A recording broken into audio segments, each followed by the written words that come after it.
Welcome to Stuff You Missed in History Class, a production of iHeartRadio.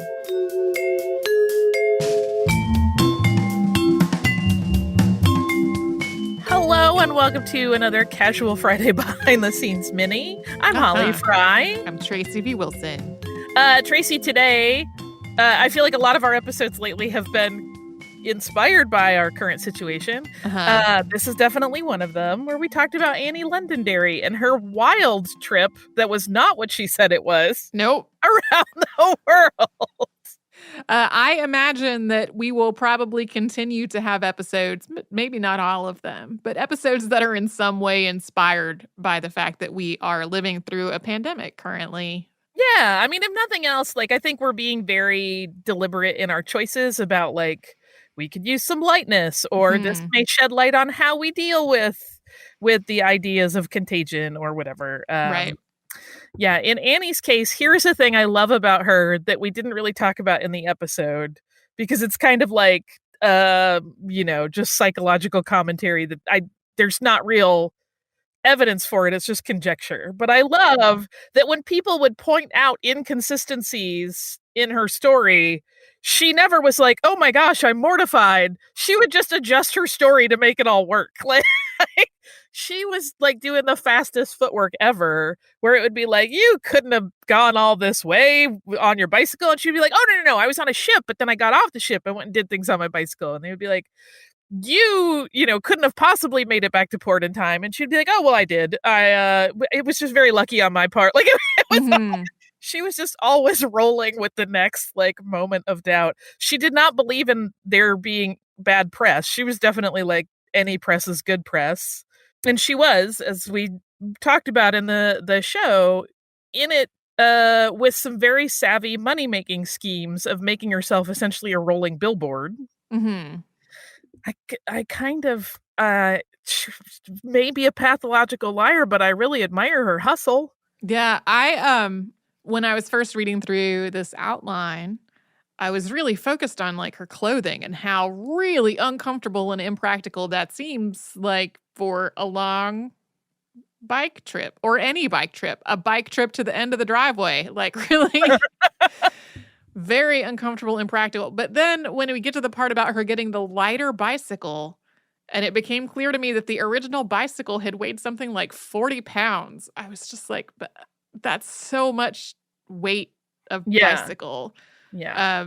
It kind of reminded me of when people do through hikes of the Appalachian Trail, and they have, the super duper ultra lightweight backpack with the lightest possible things in there.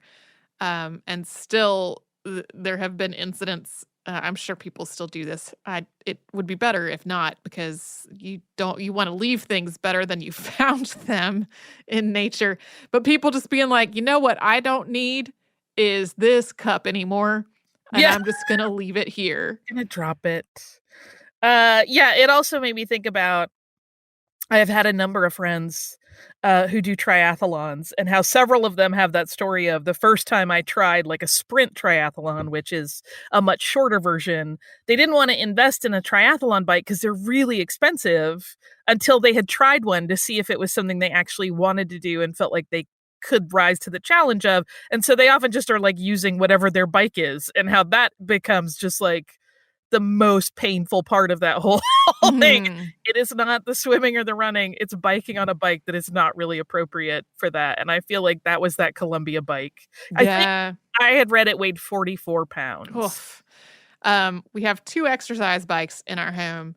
So it's kind of a long story how we got 2 exercise bikes. We did not purchase either of them. They were part of a beta test for a thing.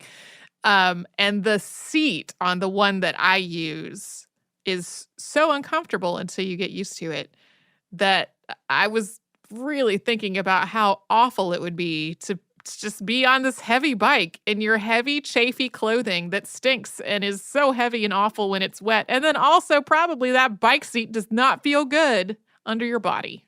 And she did not have experience as a cyclist.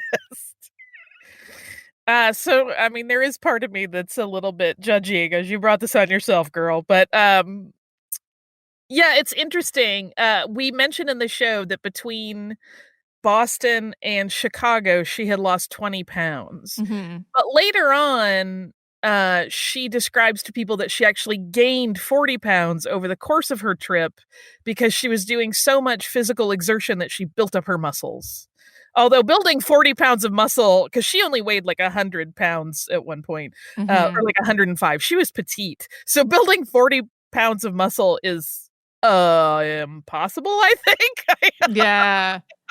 I mean, I don't know what the accommodations were like on these steamers that she was on, but having just returned from the very ill-advised but ultimately fine cruise that I went on, if you were just cruising around on a cruise ship in the ocean instead of taking your bike ride, it'd be real easy to get off weighing a lot more than when you got on. Yeah, especially over months and months, but probably not muscle weight. Yeah, she continues to delight me, even though I think if I actually knew her, I would be like, you are infuriating. Yeah.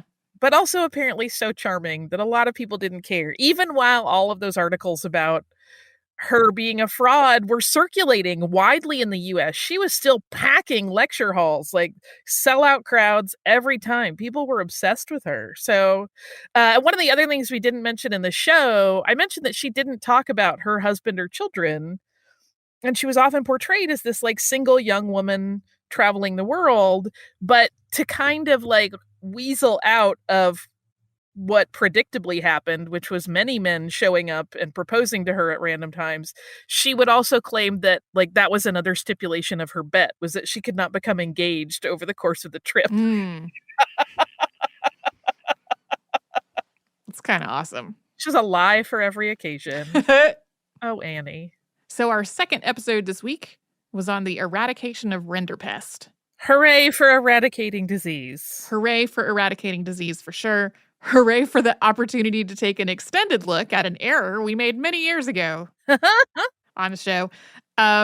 Also, researching this was a surreal experience, not just because we are living in the middle of a pandemic, and a lot of the things that were being discussed in the attempts to stop Rinderpest also are relevant now. Things like isolating people slash cattle in the case of Rinderpest might be infected. That like stopping the movement of the cattle to prevent the spread of disease, all that kind of stuff.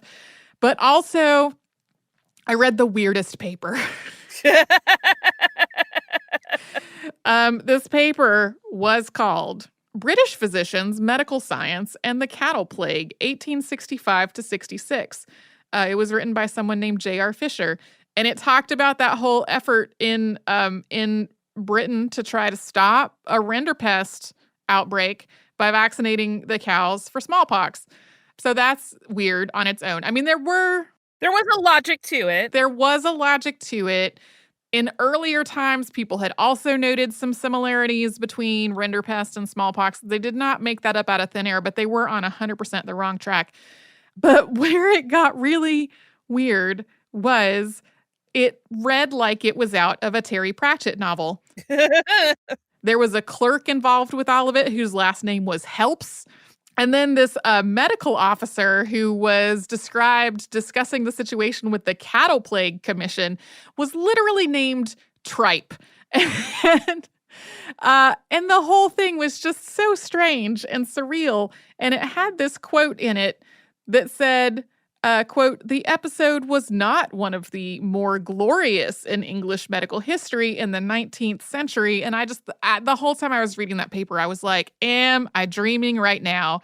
Have I fallen into some kind of weird pandemic, alternate reality where everyone's name is comical and the person writing the paper is just delightfully glib about the state of things? Maybe. We're going to find out later you like completely wrote the whole thing in some sort of Tyler Durden-esque moment of your life for self-amusement and self-care without knowing it. Yeah. I thought you were going to say the thing that you found funny was that this episode connects to a cajillion other episodes. It does connect to a lot of other quite episodes. by accident. Mm-hmm. Like, yeah. I feel like that happens more and more, and it's natural because as we cover more and more history, we're connecting dots anyway. But this one really was like, Yeah. and also that guy we talked about just a little while ago, and also this one too. Hey, do you remember that episode? Like, it's kind of a fabulous connector point. It also connects to things that we didn't specifically call out it connecting to, like the fact that Koch's research was happening in South Africa at the request of the De Beers Company. Like, that has tied to previous episodes where we've talked about the diamond industry and all that kind of stuff. Like, it was just a whole web of things. It also does a really good job of making it clear that things that happen in history aren't confined to the things that human beings are saying and doing. They are also related to animals. Like, we've talked about a bunch of natural disasters on the show before, like volcanoes and floods and earthquakes and that type of thing. We haven't talked about as much about times that there have been huge things related to animals in history. Like, the things that I can think of are this episode, the one on the rabbit-proof fence in Australia after rabbits had been introduced to Australia, and there were attempts to curtail the rabbit population with these fences. The Emu War was more of an isolated incident in history, but Right. I don't think we've spent as much time on how, in a lot of ways, humans and animals are deeply interconnected in the world. What? It's so weird. Yeah, I don't think we really have either. And it is one of those things that it's easy to lose track of, but that will lead to all kinds of trouble. Yeah. So I think that's a good place to leave it off for today.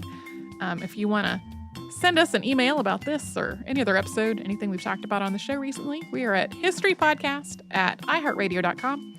And you can subscribe to our show on Apple Podcast or the iHeartRadio app or anywhere else that you get your podcasts.